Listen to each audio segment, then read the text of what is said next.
नमस्कार, मैं दुर्गेंद्र चौहान। कश्मीर के पहलगाम में आतंकियों द्वारा किए गए हमले में 26 निर्दोष लोगों की हत्या के बाद देश भर में आक्रोश है।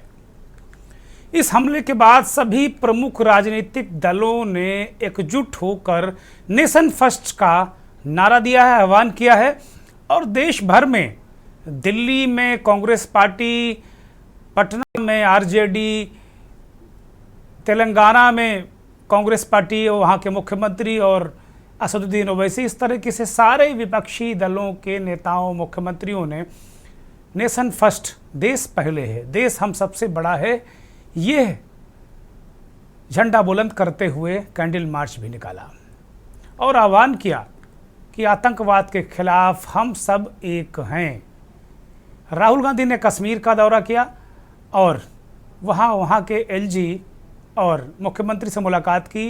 एक घायल से भी उन्होंने मुलाकात की और कहा कि ये जो साजिश है आतंकवादियों की, भाई को भाई से लड़ाने की है, हम सरकार के साथ हैं, कठोर से कठोर कदम सरकार उठाए। देश के विभिन्न हिस्सों में भी राजनीतिक और सामाजिक संगठनों और आम नागरिकों ने आतंकवाद की इस कायराना हरकत की निंदा की और कैंडल मार्च निकाले, एकजुटता का संदेश दिया। कल हुई ऑल पार्टी मीटिंग में सभी दलों के नेताओं ने कहा कि देश के सामने सबसे बड़ी प्राथमिकता अब आतंकवाद का समूल नाश है और इसके लिए हम सभी को एकजुट होकर काम करना होगा। सभी दलों का कहना है कि देश सबसे पहले है और हम सभी को आतंकवाद के खिलाफ एकजुट होकर खड़े होना पड़ेगा। हमें आतंकवादियों और उनके समर्थकों को सख्त संदेश देना होगा कि हमारे देश की एकता में कोई भी खलल नहीं डाल सकता। इसके साथ ही प्रमुख मुस्लिम संगठनों और धार्मिक नेताओं ने भी इस हमले की तीखी निंदा की है। कश्मीर बंद रहा, वहाँ के लोगों ने कैंडल मार्च निकाला, पाकिस्तान हाय हाय के नारे लगाए और पहली बार लोग कह रहे हैं कि सन 47 के बाद पहली बार कश्मीरी ने पाकिस्तान के खिलाफ इस तरीके का रिएक्शन दिया। कश्मीरियों ने अपने दुकान प्रतिष्ठान बंद करके भारत पर इस हमले की मुखालफत करके पाकिस्तान को कड़ा संदेश दिया। कुल मिलाकर अगर देखा जाए तो देश की एकता और अखंडता के लिए जगह जगह दुआएं की गई, मस्जिदों से भी दुआएं की गई। आज जुमे की नमाज के दरमियान पूरे देश में इस घटना की निंदा की गई और मुस्लिम समुदाय ने भी उन सारी जो हरकतें हैं, जो आतंकवादियों ने धर्म पूछकर लोगों को गोलियों से मारा था, हिंदू और मुस्लिमों की समझदारी से कम जो आंतरिक देश के अंदर आंतरिक समस्याएं नहीं हुई। तो कुल मिलाकर अगर देखा जाए तो देश के लोग एकजुट हैं और वो इस बार आर पार की लड़ाई चाहते हैं। पूरे देश ने, सत्ता ने, सरकार ने, विपक्ष ने इसे चुनौती के रूप में देखा।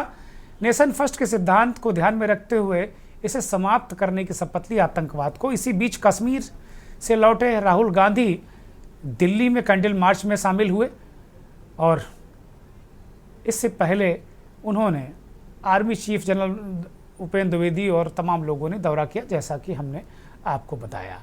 तो कुल मिलाकर देश अब ये उठ खड़ा हुआ है, देश ये कह रहा है कि अब आतंकवाद का समूल नाश होना बहुत जरूरी है।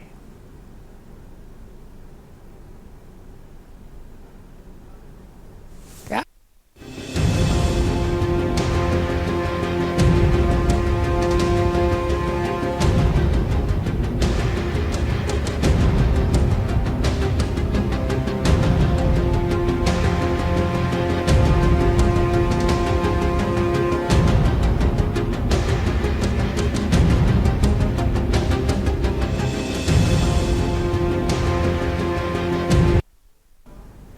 देश हम सबसे बड़ा है, नेशन फर्स्ट। राहुल गांधी कश्मीर दौरे पर थे। कश्मीर में उन्होंने क्या कहा और असदुद्दीन ओवैसी, उन्होंने बहुत कड़े शब्दों में मजम्मत की है।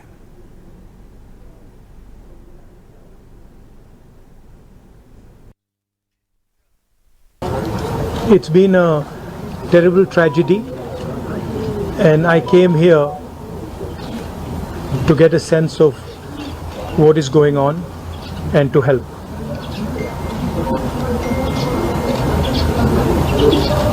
The entire people of Jammu and Kashmir have condemned this terrible action. And they have fully supported the nation at this time.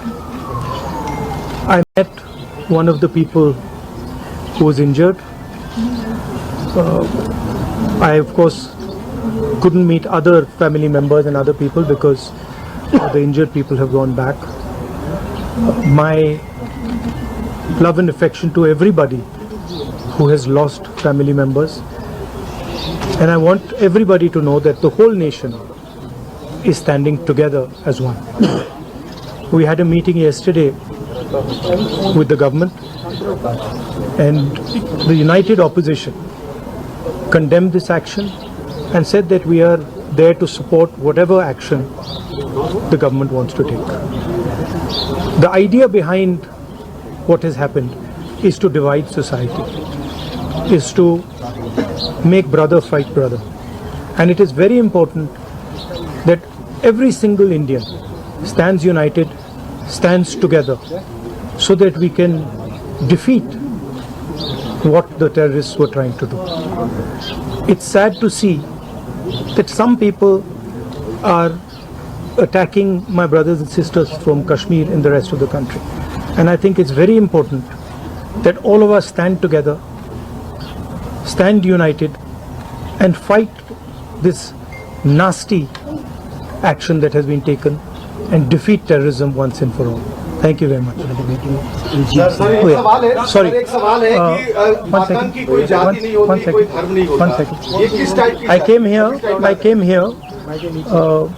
I mentioned that I met one of the people who was injured.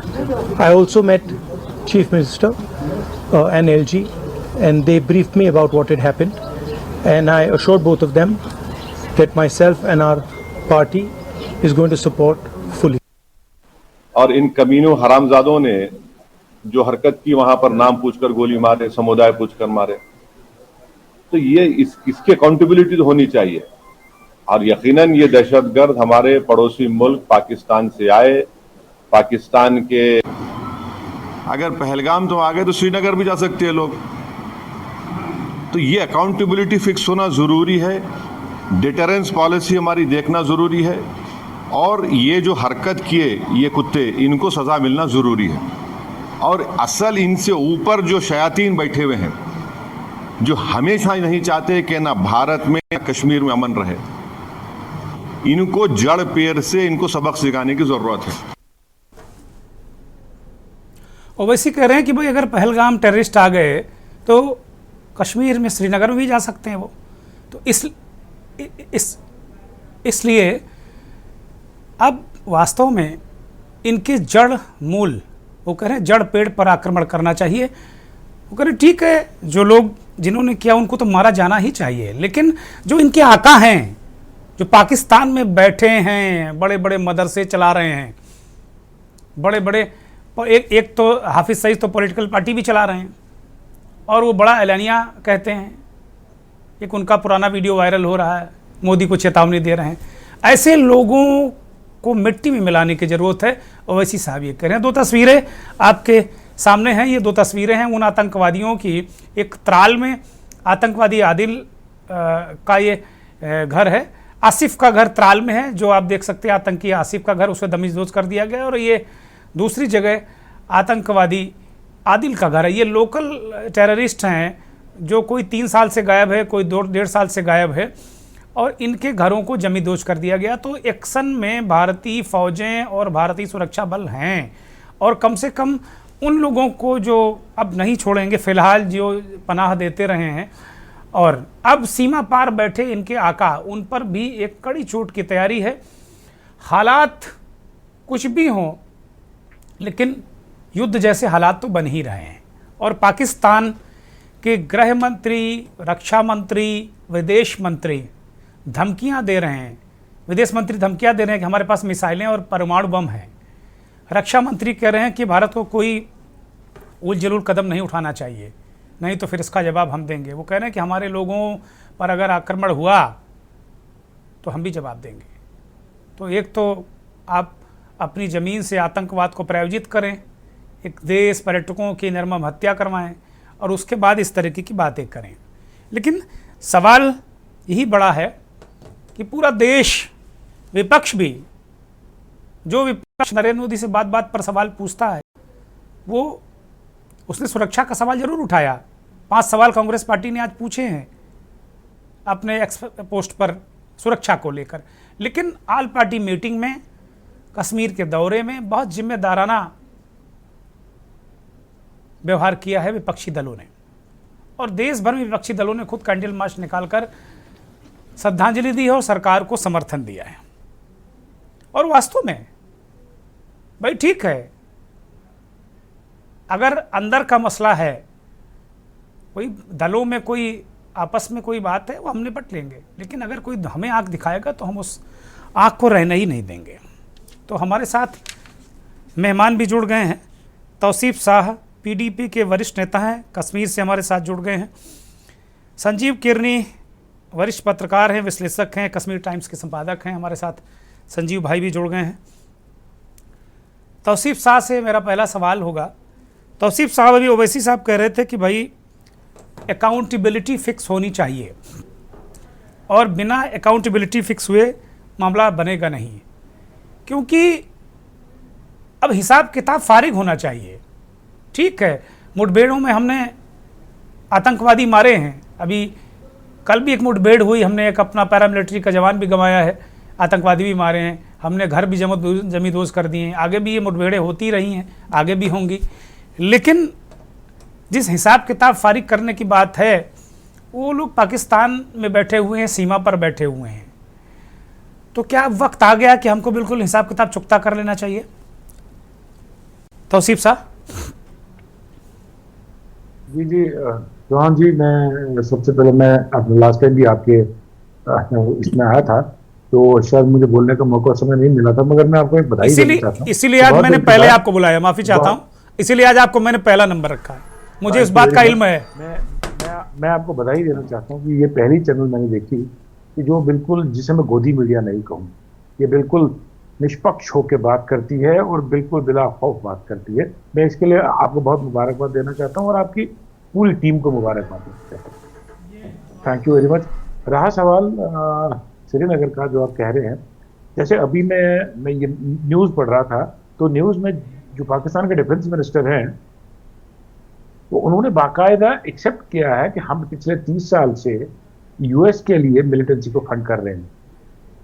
तो इसके बाद तो कोई जवाब नहीं रही कि ये किसने किया है, वो अपने आप से बोल रहे हैं जी, हाँ जी हमने किया है जी। तो दूसरा, मैं ये आपसे कह दूं कि हमारी तरफ से, श्रीनगर की तरफ से आज ये एक बहुत बड़ा, मैं ये मानता हूँ कि एक बहुत बड़ी अचीवमेंट है कि पिछले 35 साल से, जब से यहाँ पर ये इंसर्जेंसी, काउंटर इंसर्जेंसी जो भी होता रहा है, आज तक जितनी भी हड़तालें हुई हैं वो सारी मिलिटेंसी के सपोर्ट में हुई हैं। ये पहली हड़ताल है, ये पहली स्ट्राइक है जो मिलिटेंसी के अगेंस्ट आई है, जिसमें लोग दिल से बाहर आके उन्होंने मिलिटेंटों के खिलाफ और मारने वालों के खिलाफ, चाहे वो जो भी हो, चाहे मुसलमान हो, हिंदू हो, सिख हो, ईसाई हो, जो हो सो निष्पक्ष होके, बिना सोचे समझे, बिना देखे ये कहा ये जुल्म है और ये बर्बरता है, ये एक मैसेकर है, ये ह्यूमैनिटी का कार्नेज है। दूसरा, मैं आपको आपकी चैनल की वसादत से मैं जितने भी आपके देखने वाले हैं, मैं उनसे ये कहूँ कि बहुत सारी मीडिया चैनल्स हैं जो एक फॉल्स नैरेटिव अभी बिखेर रही हैं कि ये श्रीनगर के लोगों ने, उनके 2 चेहरे हैं, वो दिखाने के लिए कर रहे हैं। तो मैं ये आपको कह दूं कि जम्मू कश्मीर बैंक, जो हमारा बेसिक बैंक है यहाँ का, जम्मू कश्मीर स्टेट का, नॉर्मली इसमें दिन के अप्रॉक्सीमेटली 1.25 लाख से 1.5 लाख ट्रांजेक्शन होती है दिन की जी, यहाँ जिस दिन नॉर्मल होता है जी। तो जिस दिन लोगों ने स्ट्राइक किया, जिस दिन लोगों ने स्कूल्स, बिजनेसेस अपनी मर्जी से सब बंद किया, उस दिन के 430 ट्रांजेक्शन खुले हुए। तो आप ये समझ सकते हैं कि लोग वाकई से अपनी बिजनेस एस्टेब्लिशमेंट्स, स्कूल्स जो भी है वो सब बंद रख के बैठे हुए थे। तो हमारी तरफ से ये है कि हम ये चाहते हैं कि नरेंद्र मोदी जी या जो भी सरकार में है, जो भी at the helm of the affair है, चाहे अमित शाह जी, नरेंद्र मोदी जी, हम उनसे यही चाहते हैं कि वो देख ले और एक ठोस स्टेप उठाए, एक ठोस कदम उठाए, ये जानने के लिए कि हमें क्या गारंटी है कि अभी कल अमरनाथ यात्रा होगी जिसमें लाखों में लोग आते हैं। जी। ये तो हजारों में थे, 2000 लोग थे वहां पर। जो ये जो जो बाईसरन का ये एरिया था, पहलगाम में बहुत सारे होते 10-20 हजार या लाख, ये जो बाईसरन का ये एरिया था जी। वहां पर अप्रोक्सीमेटली ये 2000 लोग थे, तो वहां पर बिल्कुल भी कोई सिक्योरिटी नहीं थी। तो ये एक निंदा करने के लायक चीज है कि जो हम ये कहेंगे कि ये होम मिनिस्टर साहब को, जैसे यहाँ पर अभी स्टेट नहीं है, ये यूनियन टेरिटरी है, तो यहाँ की पुलिस डायरेक्टली होम मिनिस्ट्री के अंडर आती है, सेंट्रल होम मिनिस्ट्री के अंडर आती है, डिफेंस तो है ये होम मिनिस्ट्री के अंडर, डिफेंस मिनिस्ट्री के अंडर। तो ये निंदा करने के लायक है कि इतनी जगह पर और वॉलेटाइल जगह कि जहां पर आप 10 दिन या 20 दिन के बाद आपका यात्रा शुरू होने वाला है, या 1.5 महीने में आपका यात्रा शुरू होने वाला है। तो अगर हमारे सैलानियों के साथ, हमारे पर्यटकों के साथ ये हाल है, तो आप समझ सकते हैं कि यात्राई कितने सेफ है, या मैं अपने घर में कितना सेफ हूं। मैं भी अपने घर में अब शायद फील सेफ नहीं करता। तो मैं आपकी वसादत से यही कहना चाहूंगा कि इस पर एक स्ट्रिक्ट एक्शन होना चाहिए, और वो लोग आगे आगे they should be publicly hand, they should be publicly ये क्राइम अंजाम दिया। जी जी जी जी, बहुत बहुत बड़ी। हमारे साथ 3 और मेहमान जुड़ गए हैं। राजेंद्र गुप्ता भारतीय जनता पार्टी के वरिष्ठ नेता हैं, हमारे साथ जुड़ गए हैं। कांग्रेस के नेता भारद्वाज जी, एम के भारद्वाज जी हमारे साथ गए हैं। साथ ही इस देश के जाने माने वरिष्ठ पत्रकार विश्लेषक हयात उमर साहब भी हमारे साथ इस चर्चा को ज्वाइन कर चुके हैं। राजेंद्र गुप्ता जी की तरफ रुख करूंगा। गुप्ता जी, तौसीफ साहब ने बड़ी महत्वपूर्ण बातें रखी और उन्होंने कहा कि अब बचा क्या है कि पाकिस्तान को कहने के लिए, वो तो उनके खुद ही मिनिस्टर कह रहे हैं। उन्होंने इस बात को जानकारी दी इस दर्शकों के सामने कि भाई वो कह रहे हैं कि पिछले 35 साल से अमेरिका के लिए अमेरिका मिलिटेंसी के लिए फंड कर रहा है, बहुत सारी चीज़ें क्लियर हो गई, तो अब ये बचा नहीं है। वो कह रहे हैं कि जिन लोगों ने हरकत की है उनको तो सरेआम फांसी दे देनी चाहिए, हैंग कर देना चाहिए। अगर वो पकड़ें तो गोली मारने के बजाय हैंग करें। वो तौसीफ साहब इतनी कड़ी सज़ा की बात वो कर रहे हैं। लेकिन ये जो लगातार हम सब, पूरा विपक्ष, पूरा देश, कश्मीर, ये बहुत बड़ी बात है। ये बहुत बड़ी बात है कि मुझे याद पड़ता है कि सन 47 में जब पाकिस्तान घुस आया था कश्मीर में और वो कश्मीर को छीनना चाहता था, उसके बाद से पहली दफ़ा इतने कश्मीरी निकले होंगे जो कह रहे होंगे कि नहीं, पाकिस्तान की ये जो हरकत है वो बहुत ही हमारे देश के लिए बहुत ही पीड़ादायक है, और वो पूरे उन जो लोग मारे गए हैं उनके लिए, पूरे देश के लिए कश्मीर के लोग खड़े हुए हैं। ये बहुत उस तरीके का मसला है। तो इसको एक तो बहुत सारे लोग आपके दल के भी अजीब अजीब बातें करके उनकी इस भावना को कृपया करके ठेस ना पहुंचाए कश्मीरियों की, क्योंकि कश्मीर हमारा अभिन्न अंग है और बिना कश्मीरियों के कश्मीर नहीं है। अगर वो खड़े हुए हैं आतंकवाद के खिलाफ, जैसा पीडीपी के वरिष्ठ नेता कह रहे हैं कि अक्सर कश्मीरियों को आतंकवाद के समर्थन में नारे लगाते देखा गया है अब तक, लेकिन आज वो आतंक पूरा कश्मीर, और एक वो डेटा भी दे रहे हैं, बड़ा चौंकाने वाला डेटा है कि जहां लाखों ट्रांजैक्शन रोज होता है वहां 430 ट्रांजैक्शन कुल हुआ जिस दिन ये प्रदर्शन हुआ। तो अब इन सब चीज़ों को हमको कैसे करना चाहिए, किस तरीके से, ताकि आतंकवाद को हम मिटा सकें अच्छे से। राजेंद्र गुप्ता भाई साहब, मेरा आपको और आपके व्यूज को और जितने भी पैनल पे मेरे साथी बैठे हैं सबको मेरा नमस्कार, आदाब। सर, मैं अभी जो मेरे कश्मीर से साथी बोल रहे थे मैं उनको बड़े ध्यान से सुन रहा था। बड़ी अच्छी अच्छी बातें उन्होंने बोली, और एक बात जो उन्होंने बोली शायद आपने नोट की कि कहीं डिस्कशन चल रही है कि कश्मीरियों के 2 चेहरे हैं, ये इधर भी हो जाते हैं उधर भी हो जाते हैं। बात है कि बेसिकली ये 88 से मिलिटेंसी का दौर जो है वो जम्मू कश्मीर में शुरू हुआ है। इसी जम्मू कश्मीर में हमने मिलिटेंटों के लाखों लोगों के जनाजे निकलते देखे। इसी कश्मीर में हमने कैलेंडर निकलता देखा हुर्रियत का, आज सोमवार को ये बंद, मंगल को ये, बुध ये दौरा हमने देखा। ठीक है, फिर उसके बाद हमने लगभग 3 से 4 लाख कश्मीरी पंडितों को कश्मीर से निकलते देखा। ठीक है, कश्मीर उनके बिना भी अधूरा है। मैं कह रहा हूं पिछले लगभग 5-6 साल से हम मान के चले तो जम्मू कश्मीर में एक पूरी तरह चेंज आया है। कश्मीर में पूरा चेंज आया है, ये बात मैं मानने के लिए तैयार हूं। अब वहां मिलिटेंट उग्रवादी के जनाजे के साथ लाखों लोगों का हजूम नहीं निकलता। अब वहां पे उनको जितनी लोकल सपोर्ट पहले थी उतनी शायद अब नहीं है, मगर मैं ये मान के चलूंगा कि लोकल सपोर्ट के बिना मिलिटेंसी एक दिन जीवित नहीं रह पाएगी। नो लोकल सपोर्ट चाहे वो 1% है, 2% है, 5% है, मुझे नहीं पता कितनी है, मगर कुछ ना कुछ है, चाहे वो 1 लोग है चाहे वो 2 लोग है जी। प्रॉब्लम किस दिन होती है कि जब जिस दिन मिलिटेंटों को ढूंढते ढूंढते हम जो ओवरग्राउंड वर्कर हैं हमारे, उनके घरों तक हम पहुंचेंगे, हमारी फौज हमारी फोर्सेस उनके घरों तक पहुंचेंगी, तो लोकल में शोर शराबा पड़ेगा। तब हम सब लोगों को यही चेहरा लेके सामने आना है कि मिलिटेंट वो नहीं है जो खाली बंदूक हाथ में पकड़ के जिसने फायर करा, जिसने उसको राशन घर में पहुंचाया वो भी पूरी तरह उग्रवाद कर रहा है, जिसने उसको अम्यूनिशन पहुंचाया वो भी उग्रवाद कर रहा है। मेरा मानना यह है कि ये सब सारी चीजें चलेंगी तो खाली ये तो नहीं है जो 3 लोग वहां आए थे वही गुनहगार हैं। मैं कहूंगा जिन्होंने उनको बॉर्डर पार करवाया वो गुनहगार हैं, जिन्होंने उनको ट्रेनिंग करवाई वो गुनहगार हैं, जिन्होंने उनको अपने घर रखा वो गुनहगार हैं, जिन्होंने खाना दिया वो गुनहगार हैं। एडमिनिस्ट्रेशन और पुलिस जब इन चीजों की जांच करेगी, आज लगभग 1500 से 1600 लोग जो हैं वो पुलिस ने कहीं ना कहीं उठाए हुए हैं। मैं कह रहा हूं आज कश्मीर बिल्कुल शांत है, अच्छी बात है। इसी तरह से हमें अपनी सरकार को अपनी फोर्सेस को सपोर्ट करना है ताकि हम तो एक ही चेहरा दिखा पाए कि हम मिलिटेंसी के खिलाफ हैं, चाहे मैं हूं चाहे मेरा भाई हो। ये नहीं चलेगा कि साथ के घर वाला मिलिटेंट है, इन्वॉल्व है तो उसको पकड़ के मार दो, मेरा भाई मिलिटेंट है तो उसको नहीं मारो। हमें एक ही चेहरा, एक ही लाइन ऑफ एक्शन जो है वो अडॉप्ट करनी पड़ेगी। एक बात मेरी ये है। दूसरी बात मेरी ये है कि सरकार ने ताबड़तोड़ फैसले लिए हैं। सारे फैसले जो लिए हैं मुझे यहाँ बयान करने की जरूरत नहीं है क्योंकि वो सारे पब्लिक डोमेन में है जो लिए हैं। उसके बाद जो एक बड़ा फैसला हुआ, कल ऑल पार्टीज मीटिंग उन्होंने बुलाई और मुझे बड़ी खुशी की बात है कि ऑल पार्टीज में ये निकल के आया कि सारे लोग जो हैं इस मसले पे एकजुट है।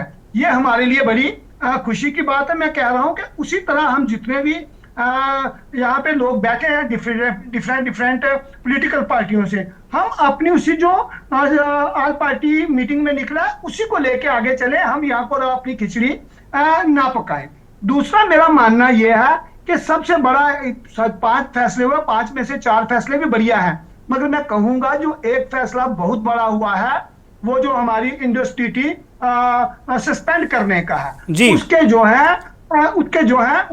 नताइज जो है वो बड़े अच्छे से हमें देखने को मिलेंगे। एक बात तो ये रही मेरी, 4 स्टेप और हैं उनके भी, मगर हम ये मान के चले हमें मेंटली प्रिपेयर रहना चाहिए कि सरकार मोदी साहब ने शरेआम और खुली चेतावनी के साथ हिंदी में भी और इंग्लिश में भी, हिंदी में इसलिए कहा कि अपना भारतवर्ष जो है और पाकिस्तान जो है उसको आराम से सुन ले, और इंग्लिश में इसलिए कहा कि पूरा वर्ल्ड जो है वो सुन ले कि भारत कुछ भी करने के लिए तैयार है। ठीक बात है। भारत की अगर आत्मा को झंझोड़ा जाएगा, देखिए मिलिटेंसी यहाँ पहले भी हुई, पंजाब में भी हुई, यहाँ भी हुई, मिलिटेंसी पहले भी हुई, मैं मान के चलूंगा, मगर यहाँ जो एक नई बात हुई उस नई बात ने हमारी आत्मा को झंझोड़ा। जो मोदी साहब कह रहे हैं आत्मा को झंझोड़ा, वो क्या है कि आप उनके आइडेंटिटी कार्ड चेक करते हैं, आप उनको कहते हैं कि कलमा पढ़ो, आप उनकी पैंट उतार के उनका प्राइवेट पार्ट चेक करते हैं।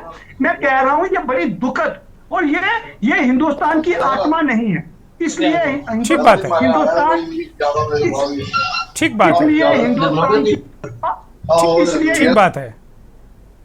कहीं जख्मी हुई है। मैं कहूंगा इसके नतीजे जो है वो पाकिस्तान हो चाहे देश, थैंक यू, सबको भुगतने पड़ेंगे। इसके लिए हम जो सब लोग बैठे हुए हैं जो धन्यवाद राजेंद्र गुप्ता, धन्यवाद, आप लगातार बने रहिए।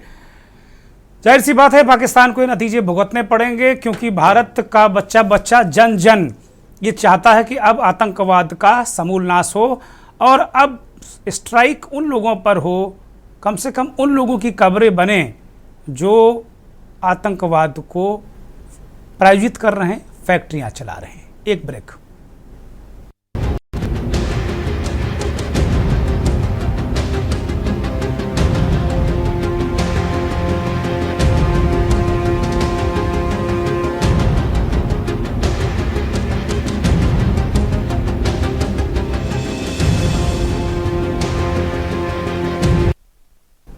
ब्रेक के दरमियान एक और मेहमान कश्मीर टाइम्स के संपादक संजीव किरनी हमें ज्वाइन कर चुके हैं।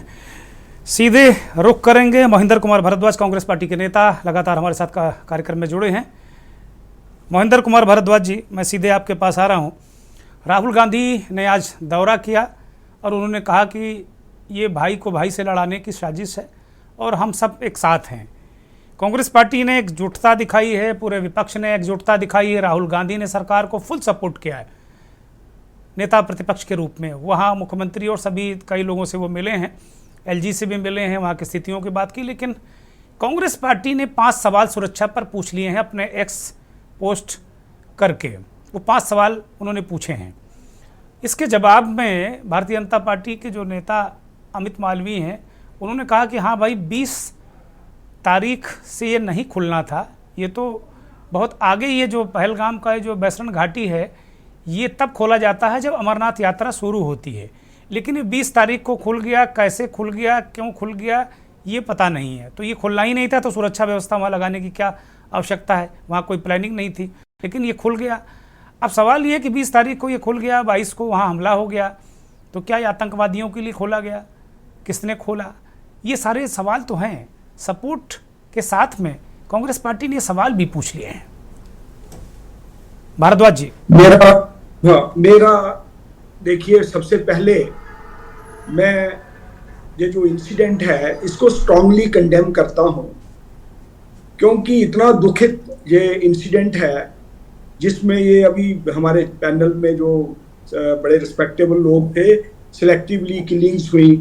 तो ये चीज़ जो है, ये मैं ये समझता हूँ पूरा का पूरा देश यूनाइटेड है और यूनाइटेडली पूरे देश ने इसको स्ट्रांगली कंडेम किया है। और जो इनके परिवार के लोग हैं, हम सभी लोग ये समझते हैं पूरा देश उनके परिवार के साथ रहे और उनके भगवान, उनकी जो डिपार्टेड सोल्स हैं, उनको भी अपने हेवन में उन लोगों को रखे। यहाँ तक आ गई बात मिलिटेंसी की। आप देखिए, मिलिटेंसी यहाँ 35 साल से ऑलमोस्ट ऊपर पीरियड हो गया है मिलिटेंसी को झेलते हुए जम्मू कश्मीर को, और पाकिस्तान मिलिटेंसी की नर्सरी है, इसमें कोई दो राय नहीं जी। जो भी मिलिटेंट्स तैयार होते हैं वो पाकिस्तान में होते हैं, इनके सारे ट्रेनिंग सेंटर्स वहां पे हैं, वहां से लोग निकलते हैं और आकर के इन्फिल्ट्रेशन होती है। और चाहे वो हमारा जम्मू वाला एरिया हो, चाहे ये कठुआ का एरिया हो, चाहे श्रीनगर के कई एरियाज हैं, यहाँ से वो एंटर कर जाते हैं। और मिलिटेंट्स को नेचुरली जब वो एंटर कर जाएंगे, लोकल सपोर्ट भी डेफिनेटली उनको रहेगी। और उसकी वजह से जो इंसिडेंट रिपीटेडली हुए हैं, आप देखिए कठुआ में इंसिडेंट हुआ, बिलावर में भी इंसिडेंट हो गया। उसके बाद मैं पिछले दिनों देख रहा था कि हमारे यहाँ जम्मू के साथ सांबा डिस्ट्रिक्ट पड़ती है, परमंडल का एक बेल्ट है, वहां भी लोगों ने कहा जी ये लोग वहां नजर आए, तो वहां भी पुलिस ने अपना टाइमली एक्शन लिया और उस एरिया का पूरा उस एरिया को पूरा उन्होंने फ्रिस्किंग की। जब ये चीजें हो रही थी, जो बात आप कह रहे हो, मैं ये समझता हूं कि as a citizen of the country जब ये हो रहा था तो हम सबकी ये ड्यूटी बनती है, इंक्लूडिंग द गवर्नमेंट जिनके पास है, उनकी ड्यूटी बनती थी कि ये पोस्टें जगह जगह रहनी चाहिए। अटल बिहारी वाजपेयी जब प्राइम मिनिस्टर थे देश के, तो मुझे याद है विलेज डिफेंस कमेटीज जो हैं, VDCs को बनाया गया था, लोगों को वेपन्स दिए गए थे, और जो भी लोग आउटस्कर्ट्स में रहते हैं, रूरल एरियाज में रहते हैं, पहाड़ों में रहते हैं, उन सबको उन्होंने उस समय वेपन्स प्रोवाइड किए, और साथ में आर्मी की सपोर्ट रही, पैरामिलिट्री फोर्सेस की सपोर्ट रही, और स्टेट की पुलिस जो है वो भी अवेलेबल रहती थी, ताकि ऐसे इंसिडेंट्स किसी भी एरिया में कहीं भी ना हो, अगर हो तो टाइमली चेक हो जाए। अब ये वाला जो इंसिडेंट हुआ, इस इंसिडेंट के बाद पूरे देश ने एक यूनिटी दिखाई है। जो राहुल जी ने कहा, जो आपने भी बात की, राहुल जी और खड़गे जी ने जो स्टेटमेंट्स दी, उन्होंने पूरा कहा कि पूरा देश इकट्ठा है और इस समय ये मौका है कि हमें मिलिटेंसी, जो यहाँ से मिलिटेंसी शुरू होती है। अभी मैं एक पैनलिस्ट कह रहे थे कि यूएस की बात कर रहे हैं पाकिस्तान के एक्सटर्नल अफेयर्स मिनिस्टर कि it is being done at the behest of US. अब ये लोग एडमिट करते हैं कि इंडिया में मिलिटेंसी हम लोग करवा रहे हैं। इसके पीछे कौन है, ये बात कहना बड़ा डिफिकल्ट है। लेकिन जम्मू कश्मीर के लोगों ने और पूरे देश के लोगों ने इस मिलिटेंसी की जो जड़ है, उस जड़ को इन्होंने पकड़ा है और ये गवर्नमेंट के नोटिस में भी है।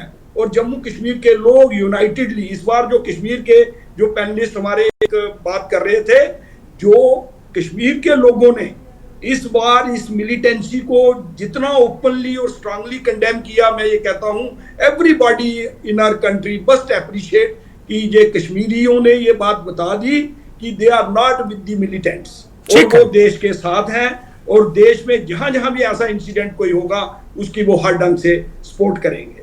यहां तक बात आ गई कि हम लोग सारे पढ़े लिखे लोग हैं, जैसे मैं वकील हूं, एज एन एडवोकेट मुझे भी ये क्वेश्चन एक अपने आप को जो मैं क्वेश्चन डालता हूं कि ऐसा इंसिडेंट क्यों हुआ जो आप बात कर रहे हो कि अगर टूरिस्ट जा रहे हैं, टूरिस्ट की प्रोटेक्शन जो है, प्रोटेक्शन के लिए basically it is duty of the state.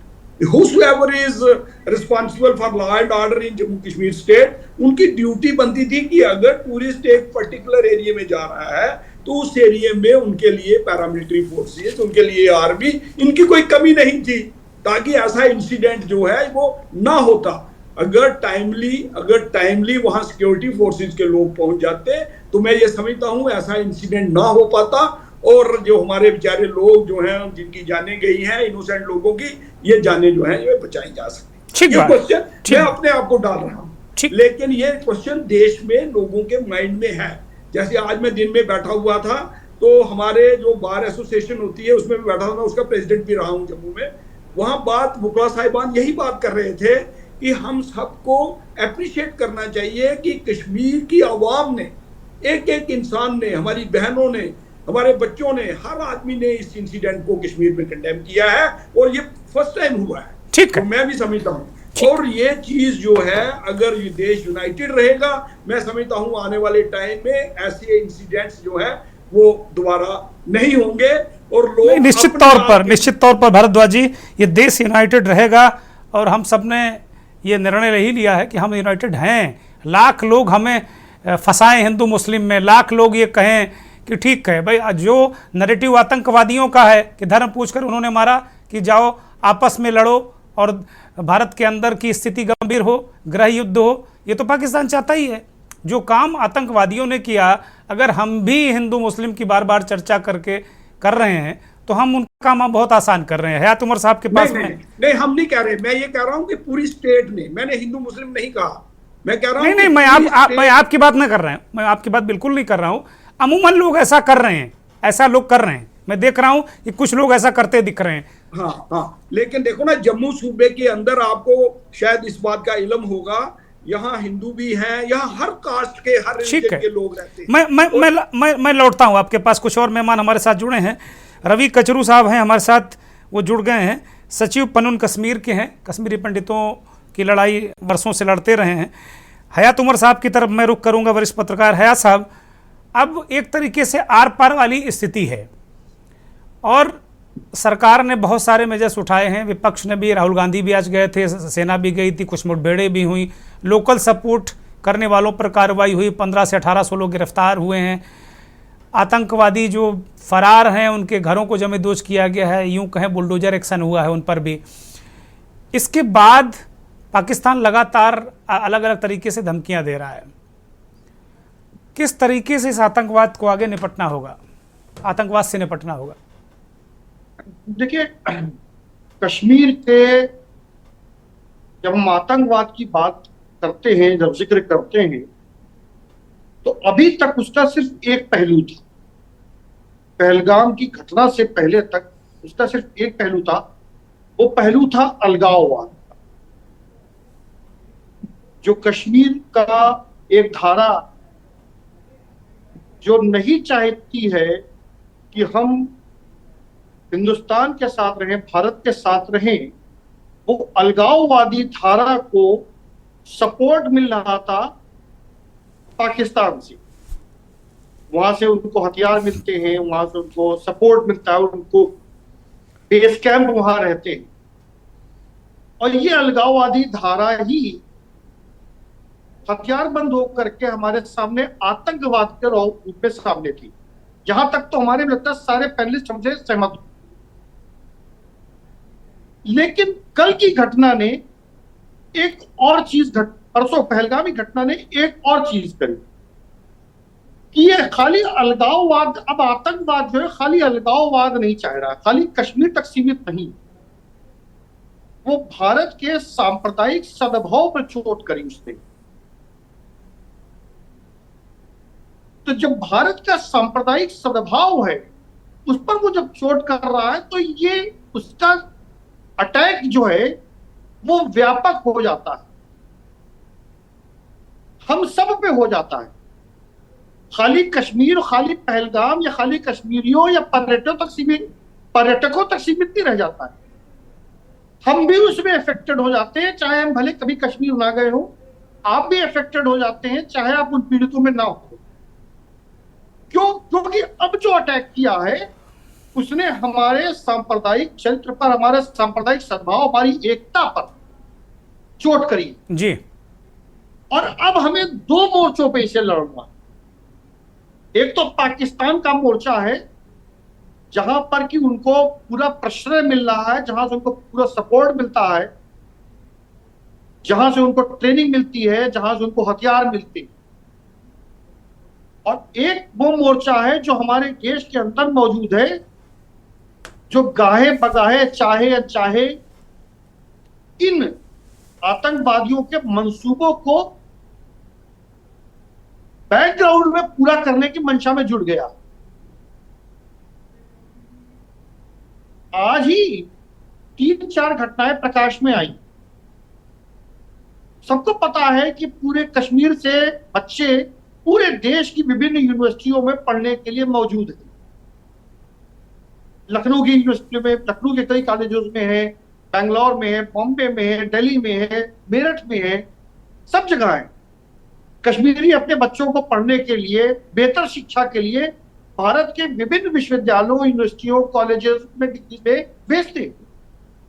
और अगर हमारे आपके बीच में से कुछ लोग उन बच्चों को के खिलाफ खड़े हो जाए, उनको खदेड़ने की कोशिश करें, उनको निकालने की कोशिश करें, तो हम किसकी मदद कर रहे हैं? जाहिर सी बात है आतंकवादियों की मदद कर रहे हैं, वो उनके मंसूबों की मदद कर रहे हैं। कल जो आगरा में 2 हत्याएं हुई हैं और जो वीडियो उसके बाद जारी किया गया, वीडियो की सत्यता से पुलिस ने हालांकि भी कहा है कि वो जांच का विषय है, लेकिन एक आदमी वीडियो जारी करके उन हत्याओं के बाद उसकी जिम्मेदारी ले रहा है और खुलेआम कह रहा है। किसकी मदद कर रहा है वो? तो देखिए, अब ये युद्ध, अब ये जंग 2 मोर्चों पर, और एक जंग तो हमारी सरकार लड़ लेगी, हमारी सेनाएं लड़ लेंगी और जीत जाएंगी, इतना मुझे यकीन है, और हम सरकार के साथ हैं। वो जंग, वो मोर्चा है बॉर्डर का मोर्चा, सीमा का मोर्चा, पाकिस्तान ऑक्युपाइड कश्मीर का मोर्चा, आतंकवाद का मोर्चा। लेकिन जो मोर्चा आतंकवादियों ने हमारी सद्भावना पर प्रहार करके अंदर खोल दिया है, उससे कौन लड़ेगा? अगर हमारे नेता उसके फौरन बाद कुछ एक पोस्टर बना देते हैं कि धर्म पूछाता जाति नहीं, और उसको सोशल मीडिया पे वायरल करने लगते हैं, तो किसकी मदद कर रहे हैं, किससे लड़ रहे हैं? ये बहुत गहरे सवाल है, बड़े सवाल है, बड़े सवाल। इन मोर्चों पे सरकार नहीं लड़ सकती है। मैं ये बड़ा सवाल है, मैं लौटूंगा है साहब। संजीव किरनी कश्मीर टाइम के संपादक हमारे साथ जुड़े हैं। संजीव किरनी, अब थोड़ा सीमा को लेकर एक सवाल आपसे ले लेते हैं कि वास्तव में जो आतंकवाद जो भारत में हो रहा है, कश्मीर में हो रहा है, अन्य इलाकों में हो रहा है, आज साहब ने 2 बड़े महत्वपूर्ण बताया कि भाई सीमा वाली लड़ाई तो हम जीत लेंगे, हम इसमें एक्सपर्ट हैं, लेकिन अंदर की लड़ाई किसे लड़नी होगी? वो लड़ाई मैं हाज साहब को बहुत जिम्मेदारी से भरोसा दिलाता हूँ कि लड़ाई हमारे आप जैसे लोग लड़ेंगे, हम लड़ेंगे इस लड़ाई को, सद्भावना की लड़ाई हम लड़ेंगे, ऐसे लोगों को हम शांत करेंगे, हम ऐसे लोगों के खिलाफ हम लड़ेंगे। ये मंसूबे आतंकवादियों की कायम नहीं होने देंगे हम लोग। ये भारत है, भारत के तमाम लोग ऐसे हैं, ऐसा करके रहेंगे। संजीव किरनी, अब अगर देखें तो किस तरीके से भारत सरकार को रिएक्ट करना चाहिए, किस तरीके से एक्शन लेना चाहिए? सीमा पार से जो आतंकवाद प्रायोजित होता है, तो वहाँ जो कैंप हैं उन पर कैसे काबू पाया जाना चाहिए?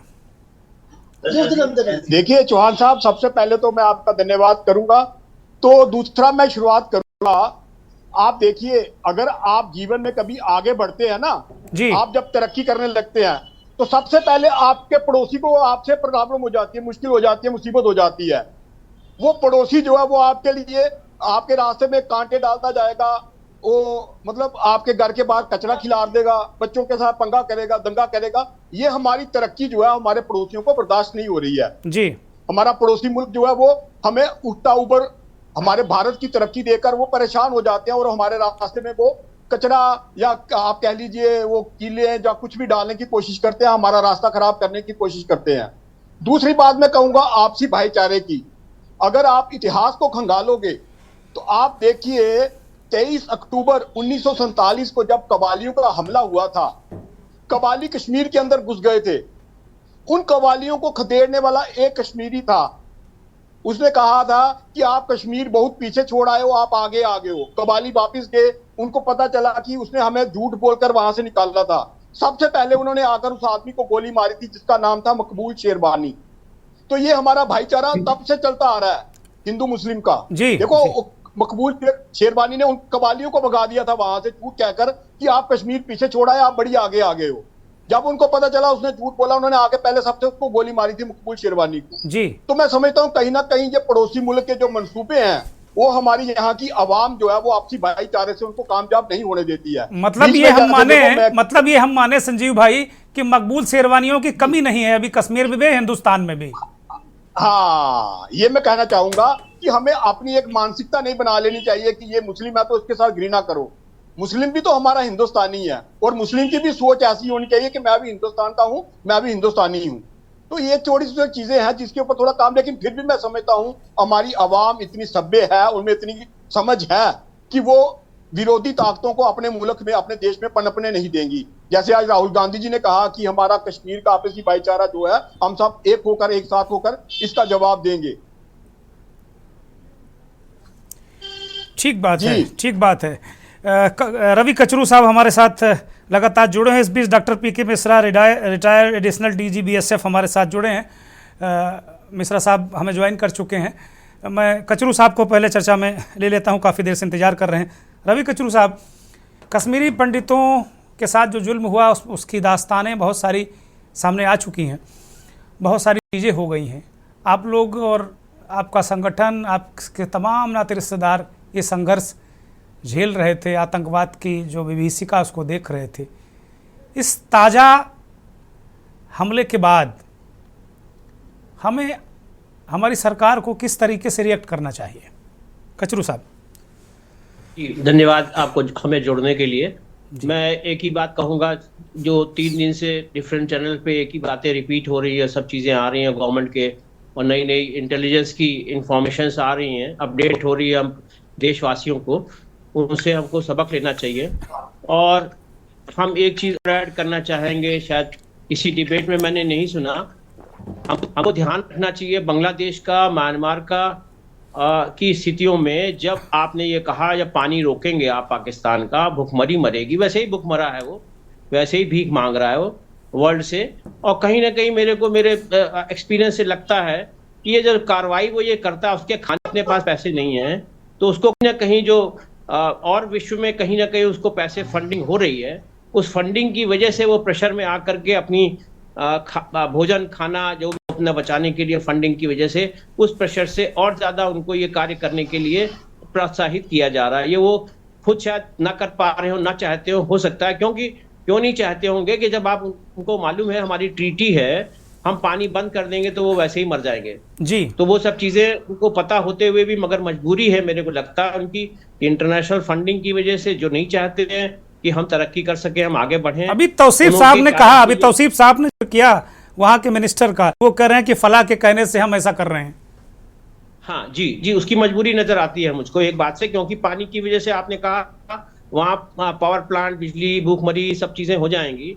तो मेरा अंदेशा एक चीज है पास्ट की हिस्ट्री से, बांग्लादेश और म्यांमार से, जब वहाँ भुखमरी और जब कंडीशंस आती हैं, वहां से सब शरणार्थी बन करके इंडिया ही उनको नजर आता है। सबको हम खुद, हमारे लिए सबके दरवाजे सब दरवाजे हमारे खुले रहते हैं। तो मुझे तो डर इस बात का है कि हमें सबक लेना चाहिए बांग्लादेश से और म्यांमार से कि अब पाकिस्तान से जब ये हालात बुरे होंगे पानी की वजह से अदरवाइज तो वो हमारे यहाँ फिर एंट्री करके हमारे यहाँ ना पहुंच जाए, हमारे दरवाजे खुले न रहे।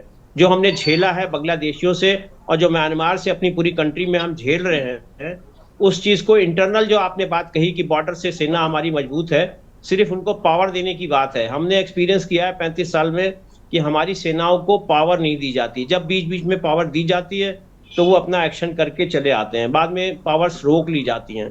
तो ये बड़ा दुखद है। एक दुखद और कारण है कि जो हमारे मेजर थे जिन्होंने अपनी जीप के आगे एक पत्थरबाज को बांध के खींचा था, तो उसके ऊपर आज तक वो जेल में है, उसकी आज तक जमानत नहीं हुई, उसका कोर्ट मार्शल हो रहा है। तो दुखद है, ऐसा नहीं होना चाहिए। हमारी सेनाओं को हमको गर्व है और ये जो हमने कहा इन्फिल्ट्रेशन ना हो, इस वक्त हमें बहुत सतर्क रहना चाहिए कि वो सतर्क ना हो। दूसरी बात, आपकी इतनी इंटेलिजेंस की 35 साल से हम सब व्यवस्था देख रहे हैं, ऑल ऑफ सडन कुछ नहीं हुआ है। उस स्थिति में हमारी बॉर्डर से इन्फिल्ट्रेशन हो कैसे रहा है? कैसे ये लोग इतने इतने केजी के आरडीएक्स और दूसरी चीजें और गन्ने और AK-47 छोटी छोटी चीजें, आप देखिए छोटे छोटे मॉल में छोटी छोटी, जहां पे भी हम लोग की चाहे वो मंदिरों में है, कितना हमारा मैग्नेटिक चेकअप होता है और सब निकाल के जाता है। एयरपोर्ट में चेकिंग होती है तो हम नहीं निकाल पाते। इतने बड़े बॉर्डर से कैसे हमारी सेनाओं से छूट रहा है? कहीं ना कहीं वहां पे भी छूट है। तो बॉर्डर से हम कमजोर नहीं है, मगर ये छूट को हमें चेक करना पड़ेगा। और इन्फिल्ट्रेशन अगर फ्यूचर में होता है उसको हमें रोकना सबसे ज्यादा मैं समझता हूँ इस घड़ी में ज्यादा जरूरी। बहुत महत्वपूर्ण बात है आपने रखी। सीधे रुख करूंगा डॉक्टर PK मिश्र, रिटायर्ड एडिशनल DG BSF हमारे साथ जुड़े हैं। डॉक्टर साहब, मैं 2-3 सवाल मेरे जहन में हैं और वो आप ही उनका जवाब दे सकते हैं। एक तो अभी एक सवाल कर दिया कचरू साहब ने कि भाई किस तरीके से इन्फिल्ट्रेशन कैसे होता है, घुसपैठ कैसे होती है। दूसरा, बड़े ताज्जुब की बात है कि इतने सारे पर्यटक जहाँ हों, अगर कश्मीर कोई जाता है तो पहलगांव, श्रीनगर या 1-2 जगह और घूमना, इसके अलावा कहीं नहीं जाता। अब टूरिस्ट का सीज़न है, सारे छुट्टियां हो रही हैं, 2-2, 3-3 हज़ार लोग वहां जा रहे हैं और सिक्योरिटी नहीं है। ये प्रश्न बड़ा ज्वलंत है। हो सकता है कि बहुत सारे लोगों को ये अच्छा ना लगे, मैं ये प्रश्न कर रहा हूँ, लेकिन एक जिम्मेदार नागरिक और पत्रकार होने के नाते प्रश्न करना पड़ेगा ताकि दोबारा इस तरह की घटनाएं ना हों। और इस तरीके के जवाब भी आते हैं कि साहब वहाँ तो अमरनाथ यात्रा के समय सिक्योरिटी रहती है, तब तक ये खोले नहीं जाता। पता नहीं 20 तारीख को किसने खोल दिया और 22 तारीख को हमला हो गया। डॉक्टर मिश्रा। गुरपेंद्र, मैं क्लियरली बताना चाहता हूँ, बिल्कुल सही क्वेश्चन आप पूछे हैं और इसका आंसर भी देना चाहिए और इसका आंसर दिया भी गया है। मैं क्लियरली बताना चाहता हूँ कि ये जो जगह जहाँ पर 20 तारीख को ये जो जगह जो माउंटेन टॉप में पहलगांव के ऊपर हमारे पर्यटकों ने गए थे जी, ये 20 तारीख तक किसी को अलाउ नहीं किया गया था जाने के लिए, और वहां पर जो जिसका जमीन था उन्होंने उसको अलाउ कर दिया अपने आप। और ये इंसिडेंट 2 दिन के बाद हुआ है। 20 तारीख को खोला और 22 तारीख को इंसिडेंट हुआ, उसके बीच में कुछ सामंजस्य है। दूसरी चीज हम बताएंगे, अगर भी वो खोल दिया और वहां पर 20 और 21 को हमारे पर्यटक और टूरिस्ट वहां पर गए थे, लोकल पुलिस को खबर नहीं मिला और 2 दिन पहले वहां पर रैकी किया गया था बाय TRF, वो इंटेलिजेंस में नहीं मिला जी। 7 दिन पहले से एंट्री हुआ था किश्तवाड़ बॉर्डर पर। ये एंट्री हुआ था प्लानिंग के मुताबिक। ISI का जो LET का TRF इन्होंने जो आए थे, they could come up to that place. और क्या जगह सिलेक्ट किए हैं कि जब ये मारेंगे तो हमारा सिक्योरिटी पर्सन 2 घंटे के अंदर वहां नहीं पहुंच सकते, ऐसा जगह उन्होंने सिलेक्ट किए जी। ना हम इंटेलिजेंस मिला, ना लोकल पुलिस को कोई खबर मिला, ना हम इसको रोक सके, ना वो बड़े आराम से उन्होंने एस्केप करके चले। एस्केप की रूट बिल्कुल क्लियर वाला। It is a pure and pure security lapse और इंटेलिजेंस फेलियर, इसमें कोई संदेह का बात नहीं है। और ये सब जो है लश्कर तोयबा का बाकायदा प्लानिंग है ताकि उन्होंने अच्छी तरह इसको हिट कर सकते हैं। और जो चीज जनरल आसिफ मुनीर ने बताए थे एक हफ्ता पहले, एग्जैक्टली उसी तरीके से जो हेट स्पीच उनका था, उसी टाइप का इंसिडेंट हुआ। वो जाति धर्म पूछ करके उन्होंने क्लोज रेंज में बारबारिक मर्डर किए थे। तो ये चीज में हमको अपने आप को बचाना नहीं चाहिए। If it is a security labs, it is a security labs.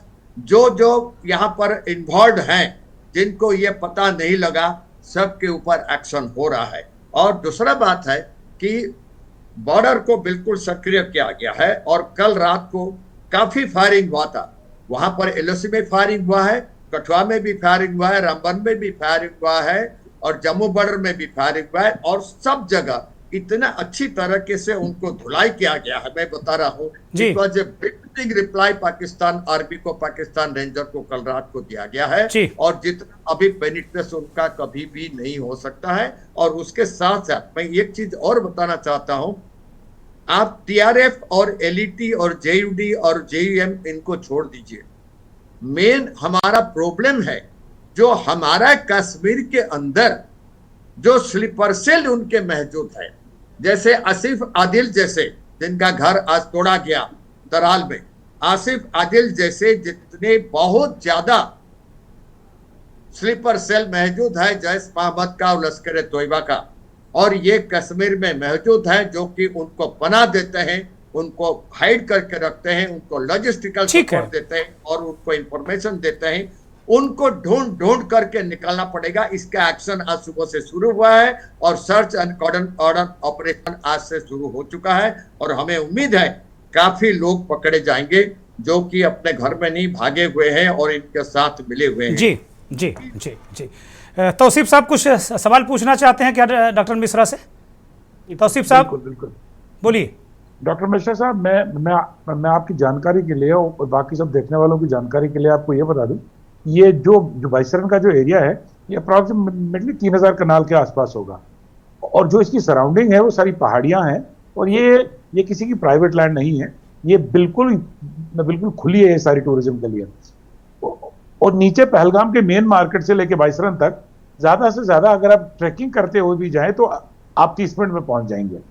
जहां पर नियरेस्ट मिलिट्री कैंप है वो उतना भी ज्यादा दूर नहीं है कि जब 30 मिनट वहां पर फायरिंग चालू रही तो वो ये ना समझ पाए कि ये गोली की आवाज है या ये पटाखे की आवाज है। वो ये तो नॉर्मली समझ ही आता है कि ये गोली है या पटाखा है। तो दूसरा, मैं ये आपसे कश्मीर में तो तौसीफ साहब पटाखा भी दगे तो गोली लगती है। कश्मीर में तो पटाखा भी गोली लगती है। नहीं, आप बहुत देर से वैसा कुछ नहीं था। बहुत देर से ये होता था कि अगर गोली भी चलती थी तो इंसान सोचता था कि पटाखा है। बिल्कुल नॉर्मल हो गया था यहाँ। अच्छा। बिल्कुल नॉर्मल हो गया था। ये वजह से ये जो, और मैं दूसरा मिश्रा जी से ये बोलना चाहता हूँ, यहाँ पर देखिए मैं आपको ये कहूंगा कि एक आदमी की वजह से आप सारी कम्युनिटी को बदनाम नहीं कर सकते। जैसे हमने महाराष्ट्र में 26/11 का जो अटैक हुआ था, वहां पर भी एक लोकल महाराष्ट्रियन थे जिन्होंने 26/11 वाले जो ये पाकिस्तानी मिलिटेंट थे अजमल कसाब, उसकी मदद की थी। तो उस एक बंदे के लिए हमने सारे महाराष्ट्रियंस को जिम्मेदार नहीं ठहराया था। हमने ये उंगली नहीं उठाई थी कि भाई सारे महाराष्ट्रियंस भाई पाकिस्तानी हो, सारे महाराष्ट्रियंस भाई स्लीपर सेल्स हो। तो वैसे ही मैं आपसे कहता हूं कि हर जगह पर we too have many लोग। तौसीफ साहब, डॉक्टर मिश्रा का कहना है कि वहां स्लीपर सेल हैं और इससे कौन इनकार कर सकता है? आप भी इनकार नहीं करोगे स्लीपर सेल हैं? नहीं, बेशक नहीं, कोई इसमें कोई इनकार नहीं है, क्योंकि जो भी अटैक होता है, अगर जीपीएस लेड भी है, अगर आजकल इनके पास जैसे पर्यटकों ने बताया कि इनके सर पे कैमरास लगे हुए थे, जीपीएस था इनके साथ, बाकी चीजें थी, बहुत सारी टेक्नोलॉजी को यूज कर रहे थे, मगर उसके बावजूद भी स्लीपर सेल्स हैं। तो वो स्लीपर सेल्स, मैं आपको ये कह रहा हूं कि ये वो वक्त आज जम्मू कश्मीर में, श्रीनगर में वो वक्त आ गया है कि मेरे ख्याल से लोग ही स्लीपर सेल्स को बाहर निकाल ठीक बात है। बिल्कुल ठीक बात है। डॉक्टर मिश्रा, ये बहुत महत्वपूर्ण सवाल तौसीफ साहब ने फिर टॉस किया है आपकी तरफ। वो कह रहे हैं कि जो ट्रैकिंग का ड्यूरेशन है 30 से 35 मिनट से ज़्यादा नहीं है। वहाँ मिलिट्री कैंप है, वो प्राइवेट लैंड नहीं है। अगर गोली चलने की आवाज़ कहीं होती है तो सुनाई पड़ती है, तो जो भी सिक्योरिटी पर्सनल थे अगर वो पहुंच सकते थे, अगर थोड़ा भी कहीं प्रतिरोध होता तो मुझे लगता कि 1-2 आतंकवादी मारे जाते और इतना नुकसान नहीं होता। हमें इतने लोग हमें नहीं मार पड़े, इत्मीनान से खाली मैदान उनको नहीं मिला। और फिर इसकी जिम्मेदारी कैसे तय होगी कि भाई ये किसने खोल दिया, क्यों खोल दिया? ये कोई खाला जी का घर तो है नहीं भाई साहब। तो वो 24 घंटे साल के साल वो खुला है, वहां कोई दरवाजा नहीं, कोई दीवार नहीं। मिश्रा साहब बहुत अच्छा है। और एक चीज मैं बताना चाहता हूं, मैं उस पॉइंट को गया भी हूं। मैं 15 साल, मेरा 15 साल नौकरी है कश्मीर में जी। और 1996 में जब वहाँ वोटिंग नहीं होता था, इतना ज्यादा वहां पर मिलिटेंट्स था, तब पहला शूटिंग हम खुद किए थे डाल लेक के अंदर 1996 में। प्यारा गुलशन अपना, शायद आप गूगल में डालेंगे प्यारा गुलशन अपना, ये मणिशंकर का फिल्म जो हमने खुद शूटिंग करवाया था डाल लेक के अंदर में जी। मैं 15 साल का मेरा तजुर्बा है। और उस पॉइंट पर मैंने काफी, एक बार नहीं बहुत बार किया। मैं जानता हूं एक पुलिस पर्सन अकेला जा नहीं सकता है, कुछ ग्रुप जाएंगे। जब फायरिंग का आवाज आता है, फायरिंग का आवाज यहाँ दिल्ली में भी जब वहां पर फायरिंग करते हैं रात को 20 किलोमीटर से आवाज आता है रात को कि फायरिंग, नाइट फायरिंग प्रैक्टिस आता है। फायरिंग का आवाज जरूर सुनाई देगा और वहां पर कोई फटाका नहीं चलता है, फायरिंग ही होता है। अब उसमें जाना है सिक्योरिटी पर्सन्स को, कौन जाएंगे उसमें? पहलगांव में जो होंगे एसएचओ वही जाएंगे। अब उनको देखना पड़ेगा कितने आदमी हैं, कितना क्विक उन्होंने कितना आदमी लेके जा सकते हैं। वहां पर क्लोज क्वार्टर बैटल के लिए कोई टीम ही था नहीं है। मैं तो क्लियरली बता रहा हूं, मैं आपके साथ सहमत हूं बिल्कुल। It is absolutely a security lapse. अगर 2 दिन हुआ भी मिश्रा साहब, जहां इतने लोग रोज हों, अभी फिर तमाम जैसे जनरल मालिए अभी कोई साथी बता रहे थे कि सांसद वहाँ के बीजेपी के सांसद हैं, उनकी बर्थडे पार्टी या शादी की पार्टी में इतनी पुलिस लगी हुई है। और रोज वहाँ जहाँ 2-2.5 हजार लोग रहते हैं, वहाँ क्या रोज पुलिस की जरूरत नहीं है? क्या रोज सिक्योरिटी की जरूरत नहीं थी वहाँ पर? भाई गली मोहल्ले में कोई एक जलसा होता है जरा छोटा सा, उसमें ही पुलिस अपने आप आ जाती है, रहती है। पर वहां पर रखना चाहिए था। अगर एक दिन भी गए होते 1,500 आदमी, उसी दिन ही डिप्लॉयमेंट होना चाहिए था, जो कि नहीं किया गया। मैं सहमत हूँ बिल्कुल, मैं किसी को छिपाना नहीं चाहता हूँ। It is definitely a security labs and the local police has particularly paid there and there thank you. वो लोग आए। थैंक यू सर, डेफिनेटली गलत। Thank you Mishra sir. मैं मेरे पास अब थोड़ा सा वक्त बचा है। थैंक यू, बहुत थैंक यू। एक थोड़ा सा वक्त बचा है, बहुत जल्दी में 30 सेकंड में मैं भारद्वाज जी के पास जाऊंगा। भारद्वाज जी, अब हमें करना क्या चाहिए, जो किस तरीके से स्टेप उठाने चाहिए? बहुत जल्दी में, मेरे पास बिल्कुल वक्त नहीं। देखिए, मैंने शुरू में आपको बोला, एक आपने क्वेश्चन मुझे एक डाला था, उसका आंसर ये एडीजी साहब ने दे दिया आपको, लैब्स का। नाउ इट इज एस्टैब्लिश, जब टेक्निकल प्रोफेशनल आदमी ये बात बोलेगा तो मैं कोई वहां मैटर नहीं करता। अब दूसरी बात आ गई कि यहाँ पे सिक्योरिटी जो एजेंसीज हैं उनको एक्टिवेट करना चाहिए। नंबर 1, जो पहले एस्टेब्लिशमेंट थी आर्मी की, पैरामिलिट्री फोर्सेस की और स्टेट पुलिस की, हमारे पास कोई कमी नहीं है। थैंक यू संजीव किरनी, जल्दी से इनकी डिप्लॉयमेंट जो है वो यहाँ पे होनी चाहिए। भारद्वाज जी थैंक यू। इनसिक्योरिटी लोगों के माइंड में नहीं रहनी चाहिए, और जो हमारी स्टेट है ये पीस की तरफ आगे बढ़े। Thank you very much. Government of India को पूरी एफर्ट करनी चाहिए। Thank you very much. Sanjeev Kirni, बस 30 सेकंड, बहुत जल्दी से। करना क्या चाहिए अब हमें? अनम्यूट करिए संजीव किरनी, हम सुन नहीं पा रहे हैं आपको।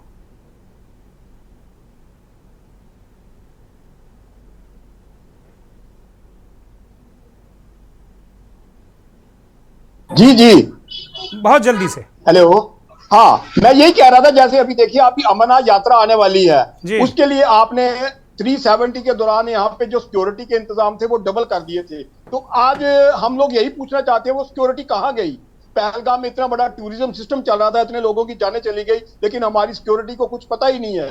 तो उसके लिए यही चाहता हूं कि अभी सिक्योरिटी के इंतजाम बड़े जबरदस्त होने चाहिए और लोकल पुलिस को वहां पे हर एक आदमी की वो खबर होनी चाहिए। इवन के वहां मैं समझता हूं कि उनको ये देखना चाहिए कि कितने टूरिस्ट हमारे यहाँ आज गए हैं और कितने वापिस चले गए, सुरक्षित कितने आए हैं।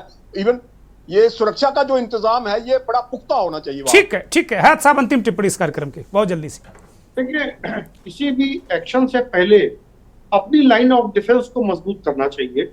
जो हमारा घुसपैठ है भाई, जो सीमा है जहां से घुसपैठ हो रही है, उसको पूरी तरह से घुसपैठ मुक्त करना, पूरी तरह से सील करना हमारी पहली प्राथमिकता होनी चाहिए। थैंक यू वेरी मच, बहुत बहुत धन्यवाद डॉक्टर मिश्रा, बहुत धन्यवाद सजीव किरनी, भारद्वाज जी, सभी मेहमानों का बहुत धन्यवाद, तौसीफ साहब आपका भी बहुत धन्यवाद। तो बहुत ही महत्वपूर्ण ये चर्चा थी और बड़े महत्वपूर्ण विचार निकल कर आए कि हमें पहले अपने जो बॉर्डर्स हैं उनको चेक करना चाहिए, जहाँ जहाँ हमारे पर्यटक या यात्री जाएंगे उनको बहुत अच्छी तरीके से करना चाहिए, और पाकिस्तान को तो सबक जरूर सिखाना चाहिए, सख्त से सख्त लहजे में पाकिस्तान को सबक सिखाना चाहिए। नमस्कार।